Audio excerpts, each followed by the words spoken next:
Breaking news, Gaza শান্তি চুক্তিতে স্বাক্ষর করল যুক্তরাষ্ট্র, মিশর, কাতার, তুরস্ক।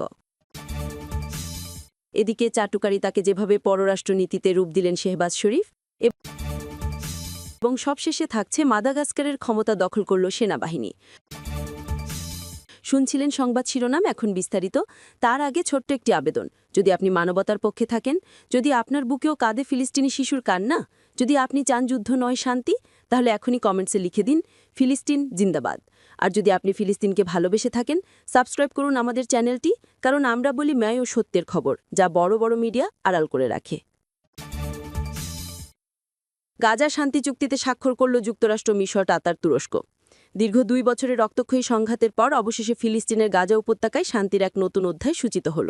সোমবার 13 অক্টোবর মিশরের পর্যটন নগরী শার্ম আল শেখে আয়োজিত এক উচ্চ পর্যায়ের সম্মেলনে গাজার শান্তি চুক্তির গ্যারান্টি ঘোষণাপত্রে স্বাক্ষর করেছে 4টি দেশ: যুক্তরাষ্ট্র, মিশর, কাতার, তুরস্ক। এই ঘোষণার মাধ্যমে দেশগুলো গাজা চুক্তির স্থায়িত্ব, বাস্তবায়ন ও কার্যকারিতা নিশ্চিত করার অঙ্গীকার ব্যক্ত করেছে। সম্মেলনে উপস্থিত যুক্তরাষ্ট্রের প্রেসিডেন্ট ডোনাল্ড ট্রাম্প এই দিনটিকে মধ্যপ্রাচ্যের ইতিহাসে এক অসাধারণ দিন বলে আখ্যা দেন। তিনি বলেন, আজ আমরা কেবল একটি চুক্তি নয়, বরং একটি নতুন ভবিষ্যতের ভিত্তি রচনা করছি। গাজার মানুষ বহু বছরের যন্ত্রণা ও ধ্বংসের পর অবশেষে শান্তির ছোঁয়া পাবে। চুক্তি স্বাক্ষরের আগে ট্রাম্প ঘোষণা দেন, এই ঘোষণাপত্রে যুদ্ধ পরবর্তী পুনর্গঠন, প্রশাসনিক কাঠামো, মানবিক সহায়তা ও নিরাপত্তা ব্যবস্থার স্পষ্ট দিক নির্দেশনা থাকবে। আমরা নিশ্চিত করব এই চুক্তি টিকে থাকবে।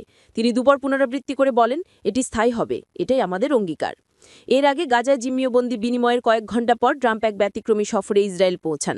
সেখানে তিনি ইসরায়েলি পার্লামেন্টে ভাষণ দেন এবং প্রধানমন্ত্রী বেঞ্জামিন নেতানিয়াহুর ধৈর্য, স্থিরতা ও নেতৃত্বের প্রশংসা করেন। এরপরে তিনি সরাসরি শার্ম আল শেখে গাজা শান্তি সম্মেলনে যোগ দেন। ইসরায়েলের সংসদে দেওয়া বক্তব্যে ট্রাম্প বলেন, 7 অক্টোবর থেকে আজ পর্যন্ত ইসরায়েল এমন এক যুদ্ধে লিপ্ত ছিল যার বোঝা কেবল এক গর্বিত ও দৃঢ় জাতিই বহন করতে পারে। এই ভূখণ্ডের মানুষ বছরের পর বছর ভয়, ক্ষতি ও বেদনার মধ্য দিয়ে গেছে। আজ তারা অবশেষে শান্তির স্বপ্ন দেখতে পারবে। ট্রাম্পের মতে এই চুক্তি শুধু ইসরায়েলের জন্য নয়, ফিলিস্তিনিদের জন্যও এক নতুন সূচনা। তিনি বলেন, গাজা, রামাল্লা, জেরুজালেম, যেখানে মানুষ আছে তারা যেন নতুন করে বাঁচার স্বপ্ন দেখতে পারে। এতদিন ধরে চলা এক বেদনাদায়ক দুঃস্বপ্নের এখন অবসান ঘটেছে। চুক্তির আওতায় গাজায় যুদ্ধবিধ্বস্ত কাঠামো পুনর্গঠন, চিকিৎসা ও মানবিক সহায়তা, প্রশাসনিক সংস্কার ও আন্তর্জাতিক তত্ত্বাবধানে নিরাপত্তা ব্যবস্থার রূপরেখা তৈরি হবে। স্বাক্ষরকারী দেশগুলো গাজার রাজনৈতিক স্থিতিশীলতা বজায় রাখতে ও নতুন করে সহিংসতা প্রতিরোধে সমন্বিত পদক্ষেপ নেওয়ার প্রতিশ্রুতি দিয়েছে। দীর্ঘ সংঘাত, রক্তপাত ও ধ্বংসের পরেই শান্তি চুক্তি গাজার মানুষকে নতুন আশার আলো দেখিয়েছে। আন্তর্জাতিক মহল একে মধ্যপ্রাচ্যের ইতিহাসে এক গুরুত্বপূর্ণ মোড় বদল হিসেবে দেখছে। তবে এই শান্তি কতটা স্থায়ী হবে তা নির্ভর করবে সব পক্ষের আন্তরিকতা ও ভবিষ্যৎ পদক্ষেপের উপর। এদিকে চাটুকারিতাকে যেভাবে পররাষ্ট্রনীতিতে রূপ দিলেন শেহবাজ শরীফ। মিশরের শার্ম আল শেখ শহরে অনুষ্ঠিত আন্তর্জাতিক সম্মেলনে এক অভিনব কূটনৈতিক নাটকের জন্ম দিলেন পাকিস্তানের প্রধানমন্ত্রী শেহবাজ শরীফ। গাজায় যুদ্ধবিরতি পুনর্গঠন ও ভবিষ্যৎ শান্তি প্রক্রিয়া নিয়ে আলোচনা করতে আয়োজিত এই বৈঠকে উপস্থিত ছিলেন বিশ্বের অন্তত 20টি দেশের সরকার প্রধান, যাদের মধ্যে ছিলেন মার্কিন প্রেসিডেন্ট ডোনাল্ড ট্রাম্প, মিশরের প্রেসিডেন্ট আবদেল ফাত্তাহ সিসি, ফ্রান্সের প্রেসিডেন্ট এমানুয়েল মাখন ও তুরস্কের প্রেসিডেন্ট রিসেপ তাইয়াব এরদোয়ান। কিন্তু গাজার সংকট নিয়ে আলোচনা শুরুর আগেই সম্মেলনের গাম্ভীর্যপূর্ণ পরিবেশ হঠাৎ বদলে যায়। শেহবাজ শরীফের বক্তব্য যেন কূটনীতি নয়, প্রশংসার এক অভিনয় মঞ্চে পরিণত হয়। প্রশংসার বন্যায় শার্ম আল শেখ সম্মেলন। শেহবাজ শরীফ তার বক্তব্যে গাজার মানবিক বিপর্যয় বা শান্তি প্রক্রিয়ার রূপরেখা নিয়ে তেমন কিছু বলেননি, বরং পুরো মনোযোগ দেন মার্কিন প্রেসিডেন্ট ডোনাল্ড ট্রাম্পকে তিনি আখ্যা দেন শান্তির দূত হিসেবে, স্মরণ করিয়ে দেন তার নোবেল শান্তি পুরস্কারে মনোনয়নের কথা এবং ভারতের সাথে সংঘাত প্রশমনের জন্য কৃতজ্ঞতা জানান। শেহবাজের এই কথাগুলো শোনার সময় সম্মেলন কক্ষের পরিবেশ ছিল অদ্ভুত নীরব। অনেক নেতা বিস্মিত দৃষ্টিতে তাকিয়েছিলেন তার দিকে। কেউ করতালিতে যোগ দেননি, কেউ কেবল তাকিয়েছিলেন। কিন্তু ট্রাম্পের মুখে ফুটে উঠে আত্মতৃপ্তির হাসি। মাঝে মাঝে তিনি মাথা নেড়ে সম্মতি জানান, যেন এই প্রশংসা তার কাছে ছিল প্রত্যাশিতই। চাটুকারিতা হয়ে উঠল কূটনীতির নতুন রূপ। আন্তর্জাতিক বিশ্লেষকদের মতে শেহবাজ শরীফের এই পদক্ষেপকে প্রচলিত কূটনীতির পরিপন্থী বলা হলেও এর পিছনে ছিল স্পষ্ট রাজনৈতিক কৌশল। কারণ ট্রাম্পের মতো আত্মকেন্দ্রিক নেতার ক্ষেত্রে প্রশংসা হয়ে ওঠে এক ধরনের কূটনৈতিক মুদ্রা, যা দিয়ে কেনা যায় মনোযোগ, সদিচ্ছা ও ভবিষ্যৎ সম্পর্কের সুযোগ। মনোবিজ্ঞানীরা একে বলেন নার্সিসিস্টিক রিওয়ার্ড লুপ, এক ধরনের মানসিক প্রতিক্রিয়া যেখানে প্রশংসা বাস্তবতার চেয়ে বেশি কার্যকর হয়ে ওঠে। বাস্তবতা তুলে ধরলে যে ফল পাওয়া যায় না, প্রশংসা করে তা অর্জন করা যায় আরও সহজে। সেইবার শরীফ ঠিক সেটিই করেছেন। তিনি গাজার বাস্তবতা নয়, ট্রাম্পের অহংবোধকে সন্তুষ্ট করেছেন। গণমাধ্যমের যুগে নীতি নয়, প্রভাবই মুখ্য।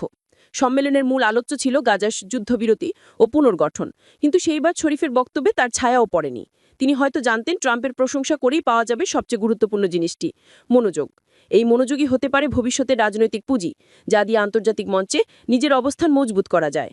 বর্তমান গণমাধ্যম নির্ভর রাজনীতিতে নেতাদের লক্ষ্য এখন আর কূটনৈতিক ফল নয়, বরং প্রচারণার প্রভাব সৃষ্টি করা।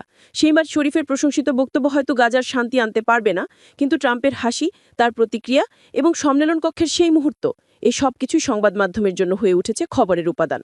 অযৌক্তিকতার মধ্যেও সফলতার পাঠ। ঘটনাটি প্রমাণ করেছে যে বর্তমান বিশ্ব রাজনীতিতে যুক্তি, নীতি বা কৌশলের চেয়ে গুরুত্বপূর্ণ হয়ে উঠছে দৃশ্যমান প্রভাব। শেহবাজ শরীফের বক্তব্য হয়তো কূটনীতির ইতিহাসে এক উদ্ভট অধ্যায় হিসেবেই থাকবে, কিন্তু বাস্তবে তিনি যা চেয়েছিলেন সেটি অর্জন করেছেন। শেষ পর্যন্ত শারমাল শেখের মঞ্চে দুটি দৃশ্যই সবচেয়ে বেশি স্পষ্টভাবে মনে থাকবে। একদিকে নীরব ও হতভাগ বিশ্ব নেতারা, আর অন্যদিকে প্রশংসায় উজ্জ্বল মুখে হাসতে থাকা ডোনাল্ড ট্রাম্প। হয়তো এখানেই লুকিয়ে আছে আজকের রাজনীতির এক নির্মম সত্য।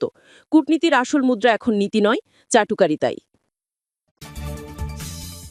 এবং সবশেষে থাকছে মাদাগাস্কারের ক্ষমতা দখল করল সেনাবাহিনী। প্রেসিডেন্ট আন্দ্রি রাজোয়েলিনা দেশ ছেড়ে পালানোর পর মাদাগাস্কারের ক্ষমতা দখলের ঘোষণা দিয়েছে সেনাবাহিনী। মঙ্গলবার রাতে এএফপি একটি প্রতিবেদনে জানিয়েছে, মাদাগাস্কারের সেনাবাহিনীর এক কর্নেল জাতির উদ্দেশ্যে দেওয়া এক সংক্ষিপ্ত ভাষণে ক্ষমতা গ্রহণের বিষয়টি আনুষ্ঠানিকভাবে নিশ্চিত করেছেন। এর আগে প্রেসিডেন্ট রাজোয়েলিনার বিরুদ্ধে অভিশংসন প্রস্তাব সংসদে উত্থাপন ও পাশ হয়। রাজধানীর আন্তানানারিভুতে অনুষ্ঠিত সেই ভোটে ১৩০ মূল সংসদ সদস্য অভিশংসনের পক্ষে মত দেন। ভোটের পর দেশজুড়ে উত্তেজনা ছড়িয়ে পড়ে। অভিশংসনের পরপরই সামাজিক যোগাযোগ মাধ্যমে দেওয়া এক বিবৃতিতে রাজোয়েলিনা বলেন, এই ভোট সম্পূর্ণ অবৈধ এবং অসাংবিধানিক। তিনি দাবি করেন, জাতীয় পরিষদ ভেঙে দেওয়া হয়েছিল, তবুও এই অধিবেশন অবৈধভাবে অনুষ্ঠিত হয়েছে। একই সঙ্গে তিনি সংসদের সিদ্ধান্তের তীব্র নিন্দা করেন। এরই মধ্যে রাজধানীর সামরিক সদর দপ্তর থেকে সেনাবাহিনীর এক কর্নেল ক্ষমতা দখলের ঘোষণা দেন। রাষ্ট্রীয় টেলিভিশনে হাজির হয়ে তিনি বলেন, জাতির সুরক্ষা, স্থিতিশীলতা ও সাংবিধানিক শৃঙ্খলা রক্ষার স্বার্থে সেনাবাহিনী দেশের নিয়ন্ত্রণ গ্রহণ করেছে। তিনি আরও বলেন, আমরা শৃঙ্খলা পুনর্স্থাপিত না হওয়া পর্যন্ত প্রশাসনিক দায়িত্ব পালন করব। উল্লেখ্য, কয়েক সপ্তাহ ধরে মাদাগাস্কারে দুর্নীতি, দরিদ্র এবং প্রশাসনিক ব্যর্থতার বিরুদ্ধে যুবদের আন্দোলন ব্যাপক আকার ধারণ করে। রাজধানীসহ বিভিন্ন শহরে হাজার মানুষ বিক্ষোভে অংশ নেয়।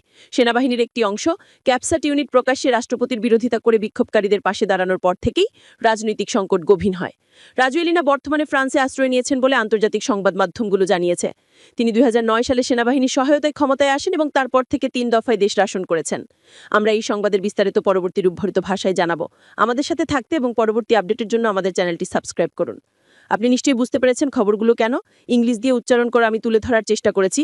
ধন্যবাদ সম্পূর্ণ খবর ভালোভাবে বোঝার জন্য।